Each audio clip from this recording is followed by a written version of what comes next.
The Frugal Wizard's Handbook for Surviving Medieval England. Brandon Sanderson's project number 2, The Secret One, a non-Cosmere book, a fish out of was a story that doubles as a redemption tour and has more than a passing resemblance to a buddy cop flick. It's a fun read. Not the author's best, many will be quick to say, but you know what? I myself had a laugh with it. The fact that I read this in a single sitting over a 6-hour-long afternoon, that confirms that the Frugal Wizard is typical Sanderson in at least one way. It is a page-turner. Now, I never expected that it would be less fantasy than it was a sci-fi novel, with interdimensional travel and a variety of body mods to keep main character John/Runian alive and well in the risky, colourful setting of an England that is eerily similar in some ways to our world's medieval England, yet thoroughly different in others. Magic for one, and scops, i.e. bards, that have some understanding of it. It will be a while until John will be capable of so much as reflecting on that though, for he doesn't even know who he is, the journey to this dimension having scrambled his brains as you or I might scramble eggs. The first half of the Frugal Wizard is spent on John's journey of self-discovery, whereby the man snatches back pieces of his former life and identity as he gets more and more acquainted with this strange, fantastic world. He has his quirks. Those range from the charming to the infuriating, with those latter ones outpacing the charm department somewhat. There's the insufferable X out of 5 stars, whereby John rates a lot of his experiences out of 5, which bears plot relevance and serves to showcase some excellent character growth by book's end, but is mostly an annoyance in the 400 pages before that. It's one of those typical Sanderson quirks that in his best work, I think, he uses just right, and in his somewhat less than best work, he tends to put an over-reliance on, shall we say. A minor grab I have is John and everyone else from his world sound like 2010/2020s Americans rather than people 2 centuries in the future, as is part of the narrative conceit of this novel. It's only their body modifications that define them as more advanced than we are. Nothing else seems to have changed, which is fine in a human nature sort of way, but I could have used more in the habits, routines, and behavior section. A distinct example of this is the Wizard's Handbook itself, a diegetic document that does a decent job of satirizing contemporary corporations without ever taking up the challenge of imagining what the issues of 2 centuries from now might look like.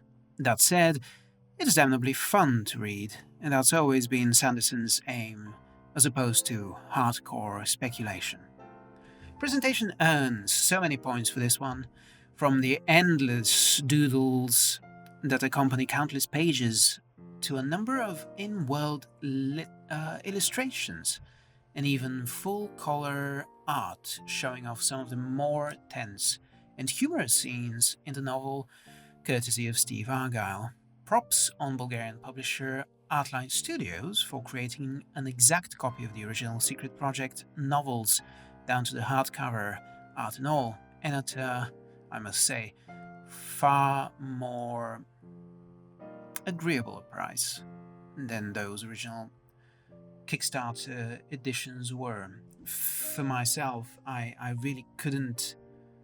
The shipping of the original Kickstarter was not permissive for me at the time because, well, I was still a student without a wage.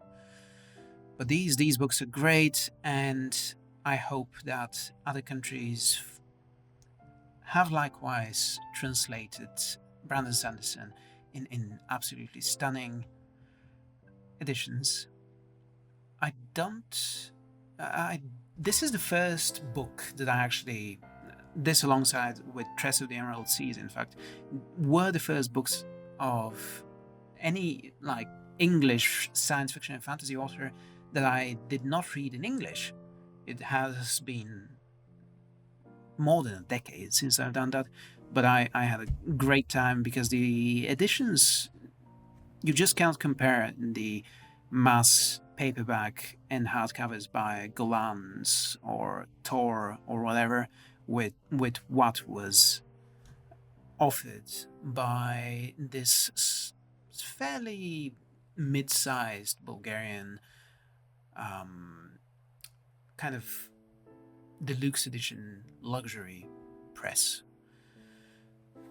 Back to the book itself. This is a ridiculous novel, a pastiche of sci-fi, fantasy, and an 80s B-movie action flick where the lousy, crow-faced supporting character to the action cop gets to be the star, gets the girl, and gets to save the world. There is a deep and abiding charm to a story that champions an underdog so fiercely. I rooted for his successes and clenched my teeth at his failures. And certainly there were a good few of those. Is it Sanderson's best? No, not by a long shot.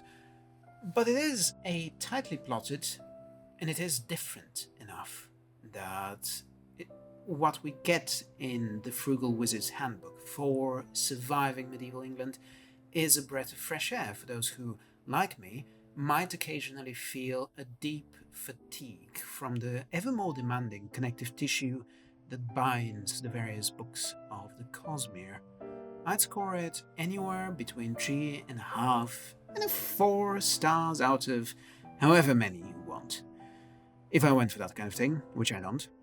Not unless you're reading this on Goodreads or some other bizarre little bookish platform, in which case feel free to leave a comment down below. Also, do that in the video section down below. I'm Philip Magnus, this is The Tower of Books, and we talk about books here. I took a bit of a break last week, didn't have my regular 3 videos, but I needed it, so I feel no need to apologize if I don't do breaks. What you will get from the channel by subscribing, by pressing that bell for all the notifications, is 3 videos a week. 1 on Mondays about science fiction books, 1 on Wednesdays about fantasy, and 1 about anything that catches my fancy really on Fridays. Hope to see you there. Tell me, what is your favorite of Brandon Sanderson's secret projects? Which one did you have the most fun with? I have only read these first 2, but I very much plan on reading the rest soon. Very, very soon. I'm Philip Magnus. This is, again, The Tower of Books, and I will see you next time.